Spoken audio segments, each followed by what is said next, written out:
All right. Welcome, everyone. So, thanks for your patience as I dealt with traffic and Ivan's dealing with weather. It is lovely to see everybody. This is our regular Q Friday prescription for community meeting, and it's so lovely to see all of you. So, as a community, we have been working on topics around psychedelic substances and animals for a long time. I'm going to do a quick kind of community update where we are. We're just reminding everyone kind of the work that we've done together. And then we have two very special guests, Ralph and Ivan, who are joining us today to talk about, I think when I think about this, I'm thinking more of a controlled access to psychedelic substance than we've been working on. Usually we're working on the accidental ingestion, the adjacent to human psychedelic use. So today we have the really exciting opportunity to talk about what could therapeutic use mean. And Ralph, we know, I'm going to let you say an introduction here in a minute, but I just want to say it's so good to see you. Ralph is a graduate of our veterinary guide class, and so it's so good to see you back. We've missed seeing you around. Emma, again, I'll let everyone do a quick intro, but Emma is a current veterinary cannabis guide student, and she's participating in this case rounds as one of her final requirements for graduation. Okay, so we usually will have a somatic grounding. We're not going to go that direction today, but I just want to take a moment and welcome everybody into the space, kind of make sure that you have what you need. Notice that we do have other breakout rooms open. So if for some reason the topics that we're tackling seem a bit tough, you want to step aside for a moment, you want to grab somebody and talk about something different, feel free to make use of our virtual space talk rooms as well. And we're going to dive in. So I am going to have us start off with just a quick round of intros. I'll call on everyone as I see them on my screen. And then I have a few slides that I'll share, and then we're going to dive into some case discussions. All right, so I'll start. I'm Dr. Kasara Andre. I'm the founder of Cultivate Wellbeing, the virtual space hoster that we're in at the moment. Also the founder of Veterinary Psy, a brand that works to promote animal safety, animal consent-based care in the emerging psychedelic field. And then we have some amazing community members from around the world who are joining us. Courtney, can you go first? Say a quick hi, and then Dr. Floor. Everyone, I'm Courtney Rather. I am in Colorado Springs, Colorado. Sorry, but I work closely with Dr. Andre with the Cultivate Wellbeing community. And I have my own business, Unique Potentials, in Colorado Springs. So that's a little bit about me. Dr. Floor. Thank you, Courtney. Hi, everyone. My name is Flor Ortiz. I'm a veterinarian from Mexico City. I'm also a certified VPsy, and I'm board member of Care for the Healer. That is one of the entities that are like part of the well-being community. And I really love the cannabis topic. That's my thing, all about education in that. And I'm really interested in here everything that you have to share with us today. Hi, everyone. My name is Dr. Steve Krasniewski. I am a veterinarian. I live down here in the Sacred Valley of Peru. I also have continued education in One Health, veterinary social work, and just finished, I guess, last year, a 3-year intensive course in psychedelic therapy and indigenous wisdom. So I've intersected with indigenous communities here in Peru, Ecuador, Mexico, and in West Africa. So I have a big interest into these One Health intersections, challenges, dilemmas that we're starting to see within the psychedelic space, both from a human, environmental standpoint, but also deeply in our animal health sections as well. So very happy to be here. I'll pass it to Ralph. Keep it short. I'm a professional dog trainer in Southern California. I'm specialized in training service dogs for people with disabilities and also behavioral cases on the pet side for mostly fear and aggression. I'm a graduate of Ivan's dog training school, Training Without Conflict. And also, as you mentioned, I'm a graduate from the Veterinary Cannabis Guide School. And I'm looking forward to diving into the psychedelics with pet topics. I find it very exciting what's going on there generally in research and the promises that seem to be lurking in the dark for us to discover. I love that phrasing. Thanks, Ralph. Emma. Hi, everyone. I'm Emma Delaney. I'm from Ireland, but living in Sydney here for the last 3 years. My background is pharmacy. So yeah, I'm just delighted to be doing the VCG course. I have about 3 years experience in veterinary cannabis, so it's great to get the formal qualification in it and learn so much more about it. And yeah, just thank you for having me here today. I'm so glad you're here, Emma.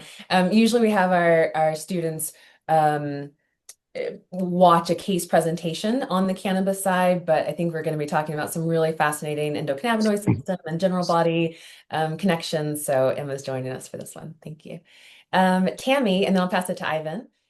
I am a veterinary technician out of just outside of Toronto, and I've worked with Dr. Andre now for the last 3 or 4 years, mentoring in her VC guide course and studying veterinary cannabis. I work in dermatology, and since COVID, as we all know, the change in dog behavior has been huge. Ralph and Ivan, I'm sure you've noticed that quite a bit, and just love the whole part of cannabis and why we're using it in the different facets of cannabis. And also have a friend, Ivan, that did your course and raves about the course and absolutely loved it and was really said it made a difference with the training she'd previously done and has really enjoyed your course.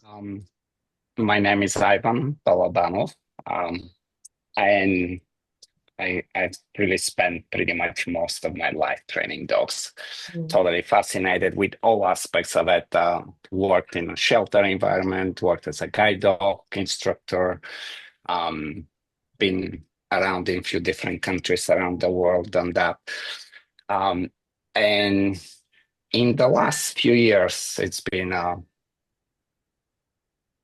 really on my radar, the psychedelics as I mean, really in the same way that they work for humans, and all the experiments with rodents. So finding out that the SSRIs are really not quite the promising, thing for changing behavior and changing perception and emotional states and so on. So that's kind of how I finally found you all, and I'm looking forward to. But yeah, as I said, yeah, the psychedelics is something very interesting to me. I've myself have used some of them. I've done ayahuasca and mushrooms, and yeah, really looking forward to having this conversation and see where we go with this, because I think we can, besides everything else, we really could be helping dogs in particular, that have a very difficult time. Yeah, we're so honored that you're here. Thank you so much for being here today.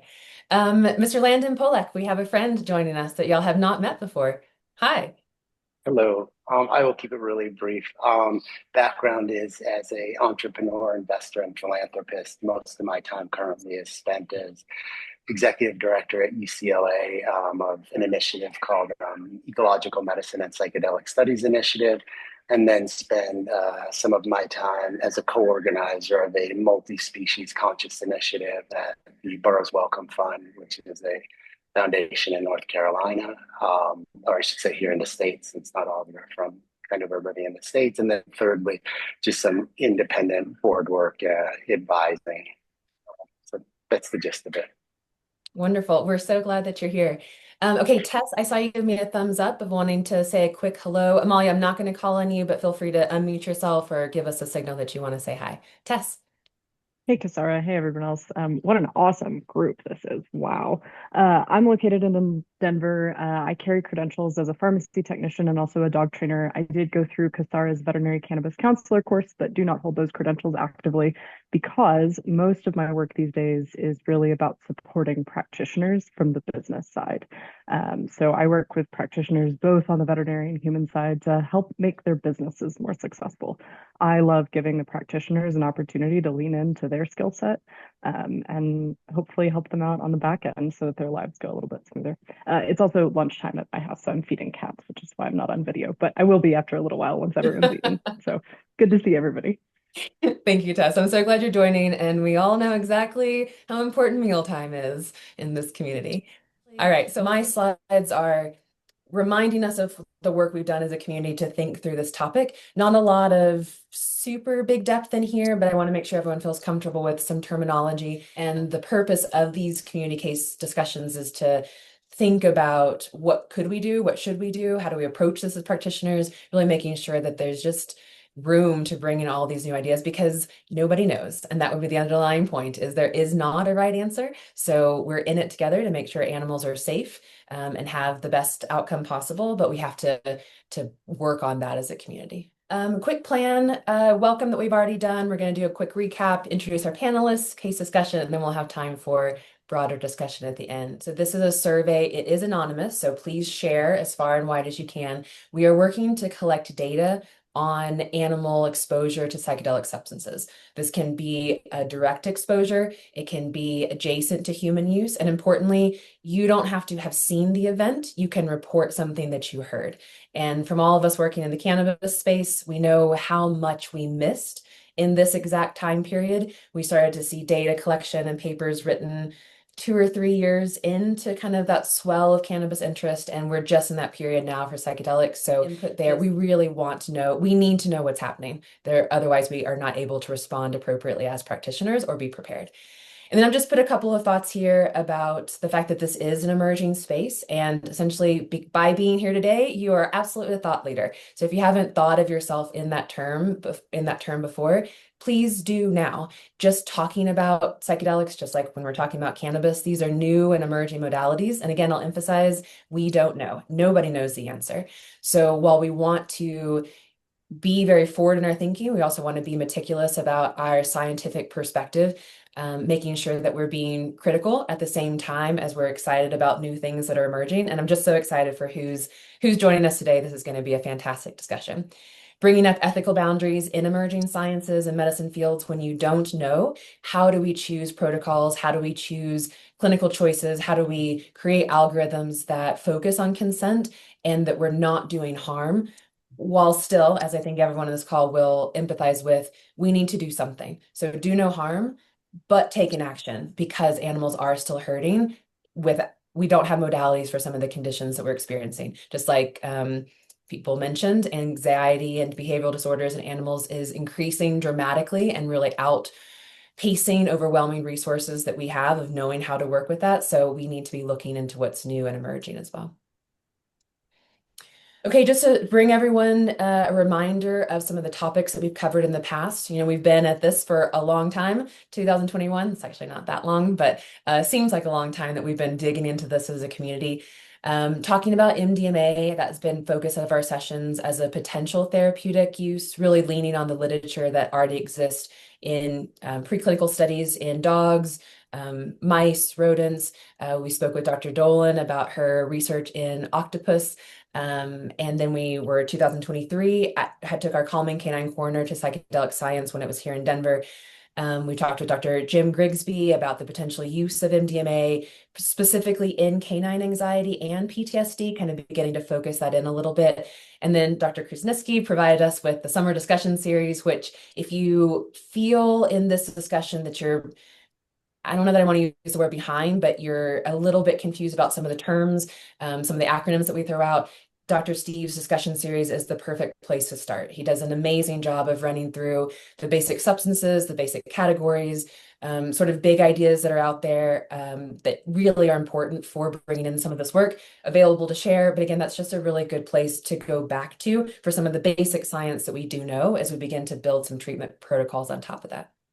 And then this year, yay, everyone, we made it through our Psychedelic Science 2025. Thank you to everyone who was in that event, from the background supporting virtual team, team supporting our actual live event at the convention center in case we did have something we needed to respond to. So that was such a success, such a fun thing to do with all of you. And importantly, we learned so much. And here's where I really want to emphasize my excitement about today. It has absolutely been our experience to intersect with psychedelics in chaotic human environments. Does everyone know where I'm going with that? We have been really focusing on unplanned intersections. The animal gets into someone's stash and we're having to respond from a intoxication perspective, or the human is using psychedelics in a chaotic environment like an entheogen church. And so the point of today, why we're really excited, is both for our guest, but because we have an opportunity to talk about what does it look like to do that intentionally? What does that look like to do it in a controlled environment as much as we're able to? So for me, I think it's a real deviation from what we've had to address kind of reactively in the past, and maybe taking a moment to pause and look forward. Then we've also had some recent discussion series about the trauma that we are seeing from these chaotic environments and sort of this unplanned use around animals that have their own trauma background, how some of these substances being used by humans can affect them. And then, as everyone remembers, we had our presentation with Dory Lewis, who, what an amazing human. We're so grateful when she interfaces with us, really speaking about training that psychedelic facilitators should be looking for, or we might need to create, so that animals can be adjacent to these spaces in safety, so more that therapy animal, service animal perspective. And then today, talking about specifically psilocybin as a substance. Again, Dr. Steve's information is available if you kind of want to begin to learn about MDMA versus psilocybin, length of action, kind of what we know it does in the body. But today we're going to be focusing on psilocybin. Okay, just very quickly in terminology, psychedelic substances. So that's a lot. There are a lot of substances in that class, but knowing individual physiologic effects, duration of the direct effects is important. As we're talking about today, psilocybin has about 6 hours of a journey is what the human term would be for that. So really perceptible effects in the human, and we kind of extrapolate that to animals, but also thinking about what happens after that direct exposure. So understanding the molecules for themselves, the molecules' physiologic effects, and kind of what the animal's length of experience might be. And so we can take that into account as practitioners. Thinking and being aware of responding to exposures, and that this can be varied. It could be an intoxication. Oh my gosh, my animal got into something. It could be an intentional exposure that went really poorly. It could be an intentional exposure that went really well. How do practitioners of any kind, whether you're in the medical side or non-medical side, what does your intake look like? What questions are you asking? How are you identifying baselines? What does that even mean? What kind of baseline are we taking? So here I have physical exam. How do we shape that? Especially if tactile sensations might be a bit much. How do we perform a physical exam knowing that that animal's nervous system is affected? Monitoring, what does that look like, both during the time of exposure, so that journey experience. I feel like we definitely need to come up with a different word when we're talking about animals there. And then what are we doing for intervention? Are we intervening? Are we inducing emesis? Are we not? Are we holding back? And again, I'll reference Dr. Steve's work because he's brought in some really important basic ideas about taking anesthesia scales and mapping that to some of these experiences. So really going back to, where do we feel confident in monitoring animals in other fields, and can we extrapolate that here? So just trying to give everyone some place to start from. Last few things, human-animal bond impact and implications. So what is that? Either the human being exposed to psychedelics or the animal. What happens to the in-between? What happens to that relationship? Does it get better? Does it get worse? Is it affected at all?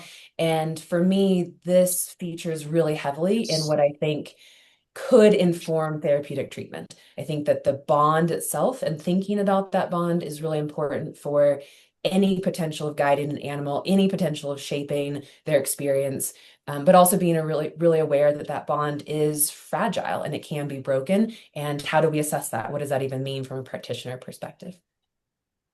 Last one that I just want to call out from a awareness as we go into this discussion is the term nature relatedness. Again, Dr. Steve's work brought out this and some papers that are available now about the use of psychedelics and a human's association with nature. What does that mean? Does it mean that you had an underlying inclination to begin with, and psychedelics just brought that up? And we have talked about psychedelics and connection, animal bond. Nature relatedness doesn't always impact animal bonding, so like mammal to mammal, companion animal, partner dog, but I think it could and should. So again, just recognizing that we don't have definitions that fit everything we're trying to say. So being agile in our terms and establishing those as a community helps us try to figure out the next step together. One Health, I think, is familiar for all of us. That's talking about the intersection and the inseparable nature of human, animal, and ecosystem health and how those must be considered as a whole. Not exactly the same as nature relatedness, but again, I think inseparable from. So really important concepts in the background. Okay, I think this is my last slide. This really comes from, again, our chaotic exposure work. Here's some of the risks that we have identified, routes that animals can and have been exposed. So direct exposure and mostly ingestion. That doesn't have to be true. You can get activation of these substances by other than like an oral route, but that's probably what we're going to see from animals mostly. Malicious, we've absolutely heard about. Accidental, absolutely. We heard many, many of these case stories, especially from the Psychedelic Science Conference. Pretty much all of our volunteers had the impression that about 70% of the conference participants, does that make sense to everyone, had a story of an animal exposure. My roommate left the substance out. I forgot to put it up. I was really high and I forgot to lock my box and my cat got into it. There were some very scary stories that came out of that. So that would be the accidental ingestion, and then intentional, which doesn't mean that that's automatically negative, but just thinking about how are we keeping that animal safe in an experience that we don't understand as humans, and what's kind of the ethical boundaries around that. So direct exposure, kind of listed out some of the concerns that we've identified from this direct exposure. So strain or injury to the human-animal bond resulting in surrender, abandonment, definitely incidences of neglect and abuse coming from the having that animal's physiology or the human's physiology change in a way that they're no longer able to bond or sync together. And then I have a big category that's really growing in our community minds of adjacent to human use. So importantly, this is the animal has not received the substance. Does that make sense to everyone? It is the human who is interacting with the psychedelic substance, but an animal is adjacent. And this first group is somehow the animal is connected to that human. So it's their emotional support animal. It's an emotional support animal that happens to be in the entheogen church or the space where the ceremony is happening. And as well, which again, our guests, I'm so excited to hear their perspective, human-animal pairs. So service animals, are they able to still serve the tasks that their human needs? Has that changed? Can a diabetic alert dog continue to alert when their human has changed their physiology under psychedelic substance use? Can a seizure alert animal continue to alert for their human? And particularly PTSD support animal, like what does that mean for a service animal paired relationship? And then therapy animals as well. Just for everyone's, make sure we're on the same definition. A service animal is going to provide an essential task to a human, so they're a bonded pair. And then a therapy animal has a handler that they are bonded with that go together to serve other groups of people. So going into a hospital or school, responding to a crisis event, but still that therapy animal is adjacent to the chaotic human experience, but they are paired with a human who is hopefully in linear consciousness and able to really listen to that animal and interact and see to that animal's needs. So just some important definitions. Anything that anyone else wants to add? Let me check. Okay. So with that, that is the intro that I wanted to bring, and it is a pleasure to move us now into talking about some very specific cases. So Ivan, welcome. Really, I have very, very vast experience in dog training. I mean, from aiming, like hunting dogs, sled dogs, like everything and every breeds. I'm very familiar with breeding dogs. I've been breeding dogs since late 80s. So I have quite a few generations of dogs, and the dogs that we're going to talk about. So yeah, thank you. Okay, so we're at 5 minutes to close. So if anyone has another question, pop it in soon. But there are just two pieces of information that I want to drop into all of our collective discussion. The fact that these substances, psilocybin for today's discussion, importantly, have effects that last at least 2 weeks after the actual dosing. So being really cognizant of that long-term effect is always going to be important in any treatment plan. What seems to be the baseline idea is the circuits or the behaviors that are active, sort of humans would say, in the prep side, so thinking about it in advance, and during the session. Those are the critical learning periods that are available to be shaped, both during that experience and then in the at least 2 weeks afterwards. However, importantly, whenever, again, this is theory, but we see it most from the human side, dosing day after day after day, those substances are still in the body from the previous dose. And so every circuit in the body that is activated over that time frame, so sleeping at night, eating, interaction, they are still queued up to be changed throughout the subsequent days. Does that make sense to everyone? So it's not a out of your system and then your circuits have closed back down again. It is a opening of circuits based on what was selected, what the prep was, and what you're exposed to in the session. And then those are the circuits that are open long term. And from the human microdosing side, a lot of the concern is around you're opening all of your circuits when you're driving or you're tying your shoes or you're speaking, because there's less controlled selection of which circuits are made available. So that is really important for us to keep in mind. The subsequent and the buildup effect, even if the molecule itself has washed out of the body, the openness of the circuitry and the ability to rewire it effectively, I think definitely comes as a concern to my mind. Again, taking from the human experience and what we see when animals are exposed to psychedelic substance in an uncontrolled way, the potential of a really negative journey. So a hallucination journey, processing whatever experience they may have had can occur quite frequently.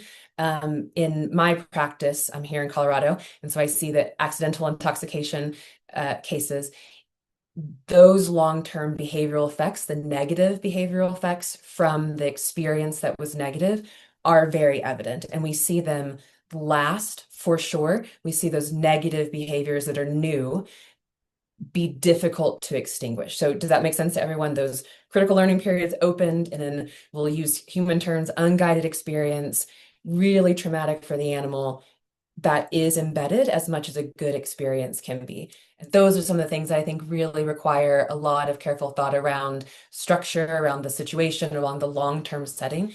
Last thought is, as a veterinarian responding to a psychedelic substance ingestion, it's not something that's just in our formulary. So making sure that your medical team is prepared to intervene. It's not something that there's going to be an answer for.